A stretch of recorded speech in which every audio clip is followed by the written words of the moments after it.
श्री गणेशाय नमः। दोस्तों, वीडियो शुरू करने से पहले वीडियो को लाइक कर दे और चैनल को सब्सक्राइब जरूर कर दे।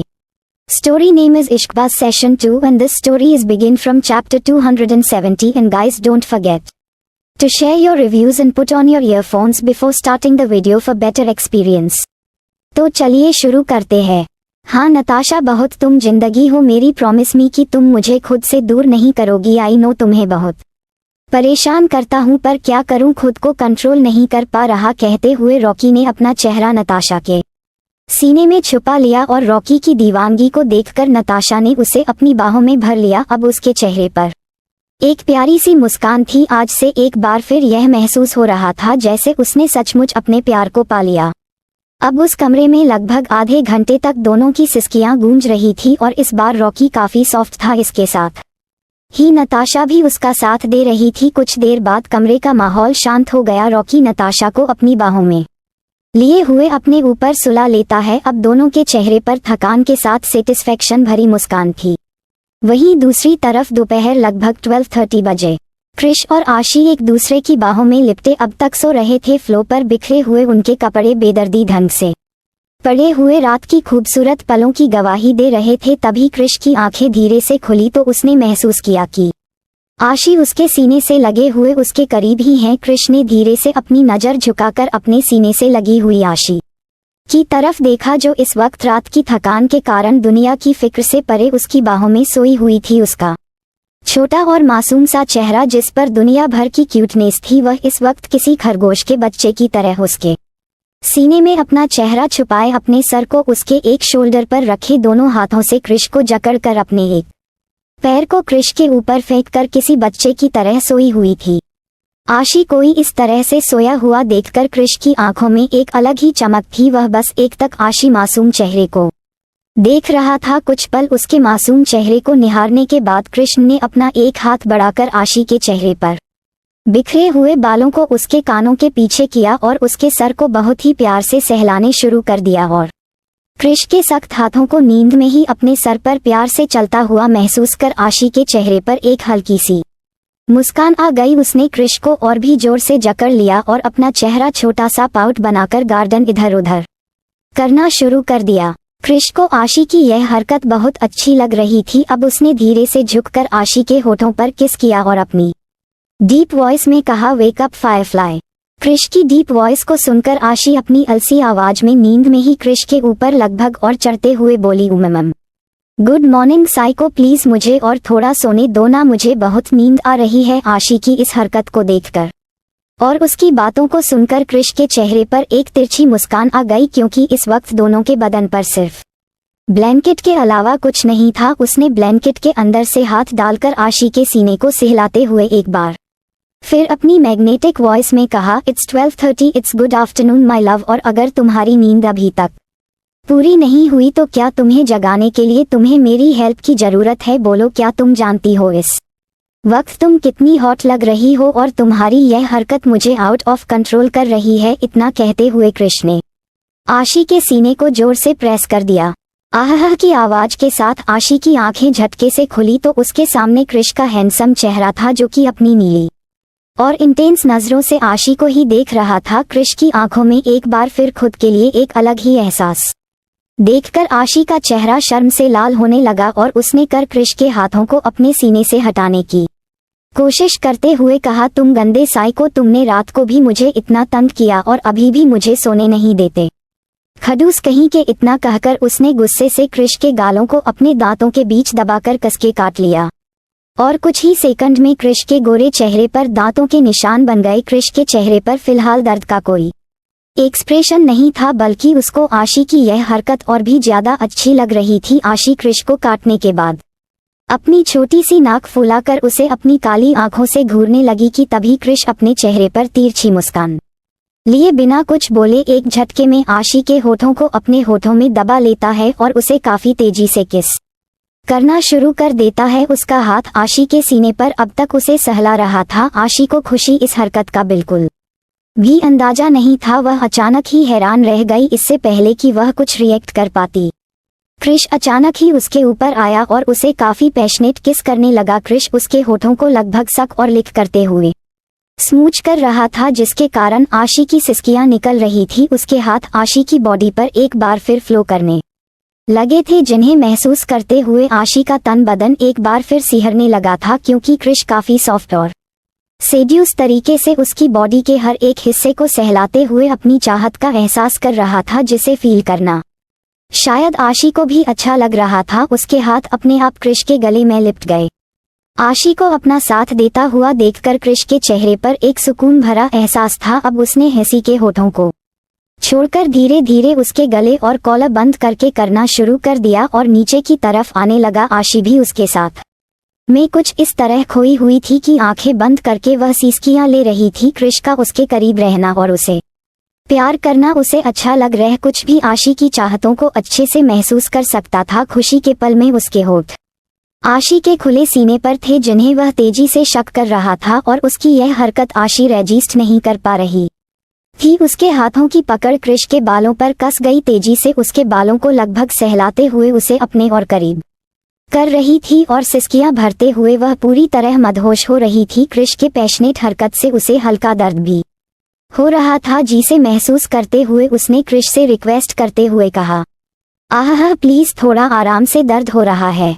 आशी की बातों को सुनकर क्रिश धीरे से अपनी नजर उठाकर उसके चेहरे की तरफ देखा तो आशी के चेहरे पर एक सुकून और चाहत का एहसास देकर उसके चेहरे पर भी मुस्कान आ गई। वह अचानक ही आशी से अलग हुआ और बेड से नीचे उतरने लगा। आशी, जो कि अब तक उसके एहसासों में खोने के लिए पूरी तरह रेडी हो चुकी थी, अचानक ही अपनी बॉडी पर भार को हल्का महसूस कर उसने अपनी आंखें खोली और क्रिश को बेड से उतरते हुए देखा तो कंफ्यूज नजरों से उसे देखने लगी। उसे समझ नहीं आया कि क्रिश ने अचानक ही खुद को रोका क्यों, और तभी क्रिश बेड से उठकर खड़ा हुआ और आशी की आंखों में कंफ्यूजन के साथ सवाल देखकर वह अपने चेहरे पर तिरछी मुस्कान लिए झटके से आशी को अपनी गोद में उठा लेता है और अपनी कदम बाथरूम की तरफ बढ़ाते हुए बोला, Don't look me like that firefly, I know you want me but not this time, we are already late my love। Krrish की यह बातें काफी डीप वॉइस में आशी के कानों में गई, जिसे सुनकर आशी का चेहरा शर्म से लाल हो चुका था। उसके हाथ अपने आप क्रिश के गले में लिपट गई और उसने अपना चेहरा क्रिश के सीने में छुपा लिया। गंदे साइको, हैप्पी बर्थडे कहते हुए आशी लगभग क्रिश से शिकायत कर रही थी, और उसकी क्यूट सी आवाज को सुनकर क्रिश अपना सर झटक देता है।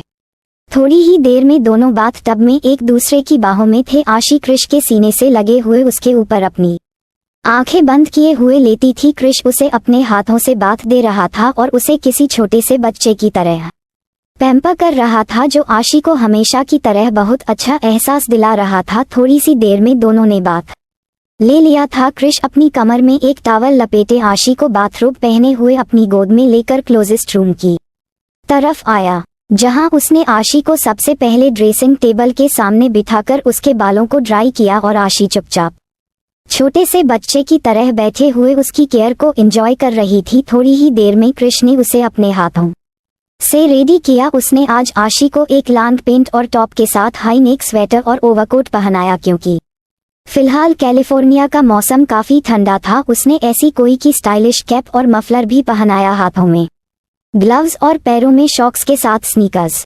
अपने बदन पर इतने सारे कपड़ों को देखकर आशी अपने होठों का छोटा सा पाउडर बनाते हुए क्यूट सा चेहरा बनाकर बोली, साइको क्या हम कहीं बाहर जा रहे हैं? तुमने मुझे इतने अच्छे से रेडी किया है। आशी के सवाल को सुनकर क्रिश उसके पैरों में स्नीकर्स पहनाते हुए बोला, जो फायरफ्लाई तुम्हें घर पर ही रहना है, डोंट फॉरगेट दैट यहाँ का मौसम कितना ठंडा है और तुम्हें बहुत जल्दी सर्दी लग जाती है, फिर तुम्हारी छोटी सी नाक बहने लगेगी, जिसे तुम दिन भर मुंह बनाकर सुरखती रहती हो। And I don't like it, I can't tolerate this, and that's why you have to warm yourself, got it. कहते हुए क्रिश अपनी जगह से उठकर खड़ा हुआ और आशी को एक हांकी देते हुए उसे आशी के जैकेट में रखते हुए लगभग वार्निंग देकर बोला, इस चीज को पहचानती हो? इस हैंकी कहते हैं और इसका इस्तेमाल नाक पोंछने के लिए होता है। अगली बार से अगर मैंने तुम्हें अपने स्वेटर में नाक पोंछते हुए देखा तो मुझसे बुरा कोई नहीं होगा। और क्रिश की इस बात को सुनकर आशी अचानक ही घबरा गई। उसे लगभग हिचकी आने लगी थी और उसे याद आया कि कल उसे सर्दी हो गई थी और इस बात से अनजान की क्रिश की नज़र उस पर ही है। उसने स्वेटर की बाजू में अपनी नाक पोंछना शुरू कर दिया था, जो चीज शायद क्रिश ने देख ली थी, पर आशी यह सोचकर कंफ्यूज थी कि क्रिश तो था नहीं उसने देखा कहाँ से उसने क्रिश के चेहरे की तरफ सवालिया नजर से देखते हुए जैसे ही कुछ पूछना चाहा। Don't ask me any question, तुम बस इतना याद रखो तुम कहीं भी रहो मेरी नज़र से दूर नहीं जा सकती फिलहाल। तुम बैठो मैं रेडी होकर आता हूँ। इतना कहकर क्रिश खुद रेडी होने के लिए चला गया। आशी अपने चेहरे पर क्यूट एक्सप्रेशन लिए उसे अपनी टिमटिमाती हुई आंखों से जाता हुआ देख रही थी। थोड़ी ही देर बाद क्रिश रेडी होकर कमरे में आया तो आशी बेड पर बैठे हुए उसका ही इंतजार कर रही थी। क्रिश हमेशा की तरह आज बहुत ही हैंडसम लग रहा था। उसने एक जीन्स के साथ शर्ट, उसके ऊपर high neck sweater, long overcoat, sir पर कैप और हाथों में ग्लव्स के साथ एक्सपेंसिव हल्के हील वाले ब्लैक लेदर शूज पहने हुए थे। क्रिश का ये लुक सचमुच बहुत चार्मिंग था। उसकी हैंडसम अट्रैक्टिव बॉडी पर लॉन्ग हाइट और स्ट्रांग मसल्स के साथ वह हमेशा ही कहर लगता था। आशी को कभी कभी अपनी किस्मत पर तो यकीन ही नहीं होता था कि उसका पति सचमुच इतना हैंडसम है। अमेरिका का सबसे पॉपुलर और लगभग ताकतवर इंसान उसका पति था। एक नज़र से लोग घबराकर कांपने लगते थे। हॉलीवुड एक्टर होने के कारण लड़कियां उसकी एक नज़र के लिए लगभग कुछ भी करने के लिए तैयार थी। उसे इंसान के जिस्म और दिल पर सिर्फ आशी का हक था। ये फीलिंग सचमुच आशी को एक रानी जैसा एहसास करवाती थी। क्रिश ने कमरे में आकर आशी को बेड पर बैठा हुआ देखा तो उसे बाहर चलने का इशारा करते हुए कहा, चले लंच का टाइम हो गया। इतना कहकर वह आगे बढ़कर आशी को अपनी गोद में उठाता ही है कि तभी आशी जल्दी से उछलकर बेड के ऊपर खड़ी हो जाती है और क्रिश को रोकते हुए बोली, रुको रुको साइको, 1 मिनट, मेरे पास तुम्हारे लिए कुछ है, पहले अपने हाथों से यह ग्लव्स हटाओ। कहकर आशी ने क्रिश के राइट हैंड का ग्लव्स निकलना शुरू कर दिया। उसकी इस हरकत को देखकर क्रिश कंफ्यूजन से उसे देखते हुए कोल्ड वॉइस में बोला, व्हाट हैपेंड फायरफ्लाई, क्या कर रही? अरे बताती हूँ, पहले निकालो तो सही। उफ, ये कितना टाइट है। कहकर वह अपने क्यूट सा चेहरा बनाकर लगभग क्रिश के ग्लव्स को निकलने लगी, पर उससे तो वह मामूली सा ग्लव्स भी नहीं निकल रहा था। ओहो साइको, तुम कितने स्ट्रांग हो। आशी को लगभग फ्रस्ट्रेटेड होते हुए देखकर क्रिश ने अपने हाथों से ग्लव्स निकाल दिया। ये लो, अब बोलो। और ये देखकर आशी अपने चेहरे पर क्यूट सी मुस्कान लेकर अपने जैकेट से एक छोटी सी डिब्बी निकालती है जिसमें शायद कोई ज्वेलरी थी। उसने जल्दी से बॉक्स खोलकर उसमें से एक छोटी सी बहुत ही खूबसूरत रिंग निकाली और क्रिश के हाथों में पहनाते हुए बोली, हैप्पी बर्थडे साइको, ये रिंग मेरी तरफ से तुम्हारे लिए एक छोटा सा गिफ्ट है, इसे कभी भी खुद से अलग मत करना, ठीक है? आशी की इस बात को सुनकर क्रिश एक ठंडी सांस लेते हुए बोला, सॉरी फायरफ्लाई, लेकिन तुम जानती हो कि मैं इस तरह की ज्वेलरी हर वक्त कैरी नहीं कर सकता। फिलहाल मैं किसी काम से जा रहा हूँ, इसलिए इसे साइड रख दो, मैं इसे नहीं पहन सकता। इतना कहकर वह अंगूठी पहनने से इनकार कर देता है कि तभी आशी गुस्से से मुंह फुलाकर जबरदस्ती क्रिश का हाथ छीनकर अपने हाथों से उसे अंगूठी पहनाते हुए बोली, नहीं साइको, तुम यह अंगूठी पहनने से इनकार नहीं कर सकते, और वैसे भी मैं जानती हूँ कि तुम हमेशा ज्वेलरी नहीं पहन सकते, तो यह कोई सिंपल सी ज्वेलरी नहीं है जिसे पहनने में तुम्हें प्रॉब्लम होगी, बल्कि यह काफी यूनिक और स्पेशल है। आशी की इस बात को सुनकर क्रिश उसे कंफ्यूज नजरों से देखने लगा तो आशी उसकी आंखों में सवाल देखकर बड़े ही प्राउड के साथ मुस्कुराते हुए बोली, नहीं समझे, रुको मैं बताती हूँ। ये देखो, ये जो अंगूठी है ना, इसके अंदर यह एक हिडन बॉक्स है और यह एक हिडन बटन। इस बॉक्स के अंदर एक स्पेशल तरह का लिक्विड है जो इस बटन के प्रेस करते ही एक्टिव हो जाता है और इसमें से एक छोटी सी सुई निकालकर बाहर आती है जो इतनी ट्रांसपेरेंट है कि किसी को आसानी से नजर नहीं आती। दिखने में ये बिल्कुल सिंपल है, लेकिन इस इंजेक्शन के बाहर आते ही तुम अगर किसी भी बहाने से यह इंजेक्शन किसी को चुभा दो तो इंसान की बॉडी 2 घंटे के लिए पैरालाइज हो जाएगी। और उसके साथ ही इस अंगूठी में एक स्पेशल चिप है जो मेरे हाथ में पहने हुए इस वेडिंग रिंग से अटैच है। तुम जब भी मेरे आसपास 100 मीटर के दायरे में रहोगे, मुझे तुम्हारे होने का एहसास हो जाएगा। सिर्फ मुझे ही नहीं बल्कि तुम्हें भी, क्योंकि इस अंगूठी को पहनने के बाद हम दोनों के दिल की हॉट रेट इस अंगूठी से कनेक्ट हो चुकी है। हमारे दिल की धड़कनें हमें एक दूसरे के आसपास होने का एहसास कराएगी। और इसकी सबसे स्पेशल बात क्या है मालूम? स्पेशल बात यह है कि यह चिप कभी भी डीएक्टिवेट नहीं हो सकती, क्योंकि यह हवा के प्रेशर पर काम करती है, ना कि किसी नेटवर्क के जरिए। और हवा तो दुनिया में लगभग हर जगह है, पानी के अंदर भी, धरती पर भी और आसमान में भी। यानी कि अब तुम मेरे एहसासों से कहीं दूर नहीं जा सकते। तुम जहां भी हो गए मेरे दिल से कनेक्ट रहोगे समझे, इसीलिए प्लीज इसे खुद से अलग मत करना। और आशी की इस बात को सुनकर क्रिश हैरानी से उस रिंग को देखते हुए बोला, ओह रियली फायरफ्लाई, लेकिन एक बात बताओ, तुम्हारे छोटे से दिमाग में ये रिंग क्रिएट करने का आइडिया कहाँ से आया? और ये तो काफी यूनिक टैलेंट है, इसे बनाया किसने? क्रिश के इस सवाल को सुनकर आशी अपने दोनों कॉलर को शान से खड़ा करते हुए लगभग उछलते हुए बोली, वह तो मैं फिलहाल तुम्हें नहीं बता सकती साइको, क्योंकि यह सीक्रेट है। तुम बस इतना समझ लो कि तुम्हारी फायरफ्लाई भी थोड़ी सी इंटेलिजेंट है। वैसे तुमने बताया नहीं, ये गिफ्ट तुम्हें कैसा लगा? और आशी की बात सुनकर क्रिश अपने हाथों में ग्लव्स पहनकर अचानक ही उसकी कमर में हाथ डालकर अपने करीब करता है और उसके होठों पर लाइट किस करते हुए बोला, बिल्कुल तुम्हारी तरह स्पेशल।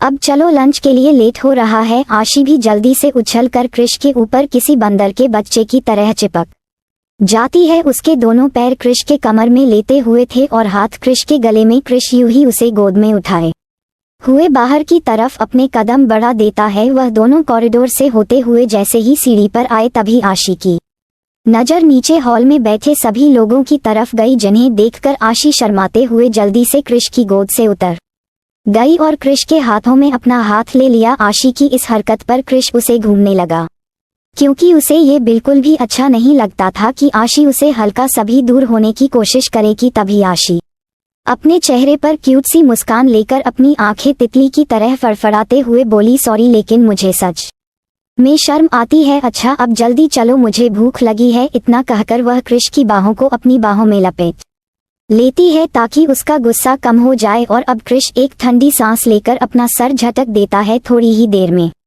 वह लोग डाइनिंग टेबल पर बैठे हुए थे और चुपचाप खाना खा रहे थे। घर के सभी लोगों ने क्रिश को बर्थडे विश किया, जिसका जवाब सिर्फ क्रिश ने हाँ में सर हिलाकर दिया। थोड़ी ही देर में क्रिश ने अपना लंच कर लिया था और अब वह अपनी जगह से खड़ा होते हुए राका की तरफ देखते हुए बोला, राका अगर तुम्हारा लंच हो गया है तो चले, हम लोग पहले ही काफी लेट हो चुके हैं। यस्किन इतना कहकर राका भी अपनी जगह से खड़ा हुआ और तेजी से क्रिश के साथ जाने लगा कि तभी क्रिश ने अपनी मॉम की तरफ देखते हुए कहा, mom mister and Mrs Singhania की कॉल आई थी, वह लोग थोड़ी ही देर में आते होंगे।